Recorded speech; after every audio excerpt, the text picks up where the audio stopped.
여러분 안녕하세요. 신앙의 Q&A 요리문답을 우리가 지금 공부하고 있습니다. 자, 그래서 제가 이렇게 얘기했어요. 요리문답은 우리의 신앙에 대한 레시피다. 우리가 신앙생활은 이렇게 해야 되는구나 하는 거에 대한 것을 말씀하고 있는 것입니다. 그래서 가장 주된 목적은 하나님을 영화롭게 하는 것이다. 그러면 하나님을 영화롭게 하는 것은 어디서 배우나? 성경이 가르쳐주고 있다. 다 여러분 생각나세요? 성경이 어떻게 가르쳐주고 있나? 성경이 신구약 66권 방대한 책이고 4,000년의 역사를 통해서 기록되어 있습니다.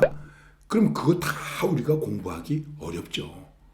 어려운데 핵심적으로 얘기해서 성경이 우리에게 가르치는 것은 무엇일까? 주로 가르치는 것은 무엇일까? 두 가지라고 얘기했어요. 그 첫째가 무엇이냐면 하나님을 어떻게 믿어야 되는가? 그래서 하나님을 어떻게 믿어야 되는가 하는 문제에 대해서 1번에서부터 38번까지 공부를 했어요. 그 다음에 하나님께서 우리에게 또 하나 요구하시는 것이 있어요. 하나님을 이렇게 믿어라 하는 것과 함께 하나님의 법에 대해서 하나님의 일에 대해서 하나님이 우리에게 요구하시는 것이 있다는 거예요.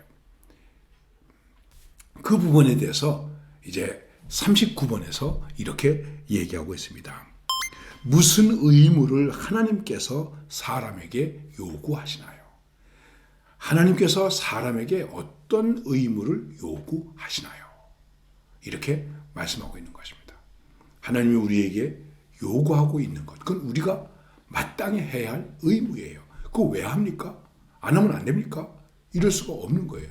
이거 마땅히 해야 할 요구예요. 하나님이 우리에게 요구하시는 것은 무엇일까 하는 것이죠.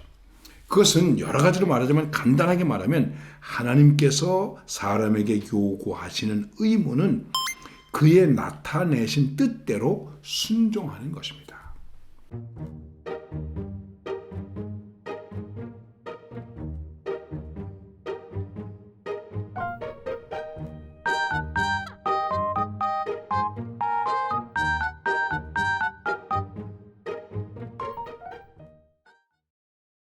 하나님의 뜻에 순종하는 거예요. 이거를 우리나라 사람들은 뭐라고 말했냐면 하늘의 뜻이다 이렇게 말하고 있어요.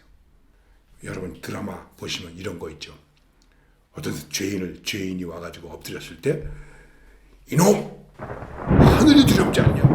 하늘이 무섭지 않냐? 이렇게 말하는 거죠. 그냥 너 이놈 이런 죄를 저질렀지 이렇게 말하고 말지 왜 하늘이 무섭지 않냐? 이렇게 말하실까요? 여러분 하늘을 생각한다. 하나님을 생각한다.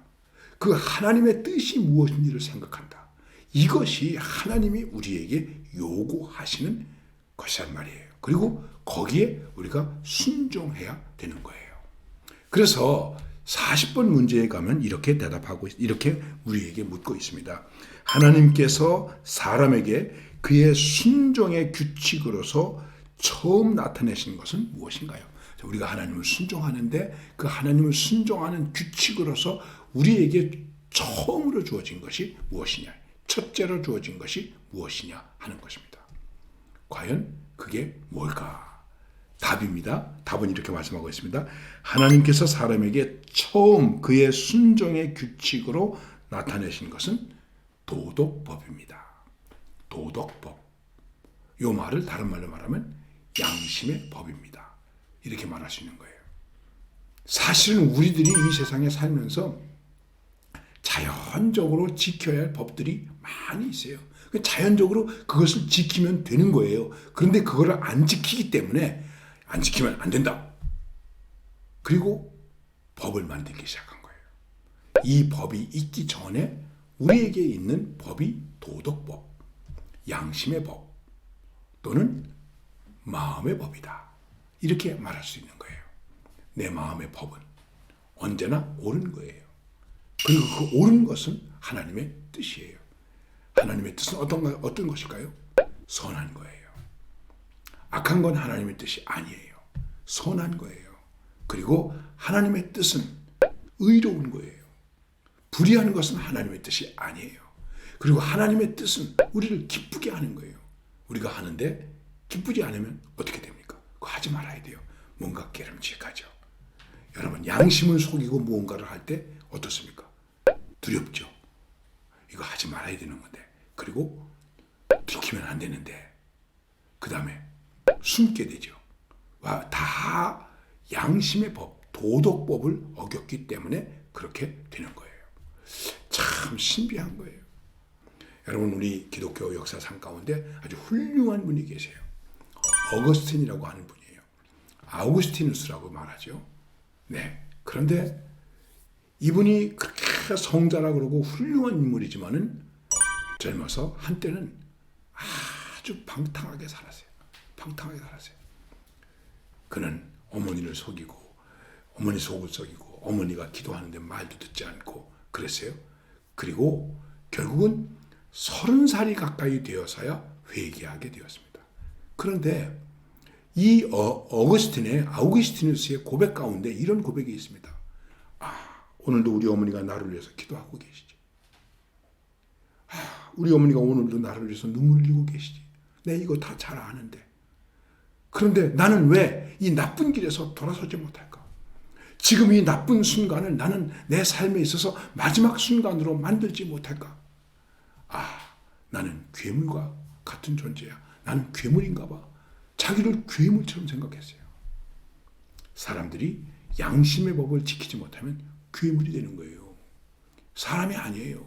그래서 뭐라고 말하죠? 저런 짐승만도 못한 놈. 이렇게 말하는 거예요.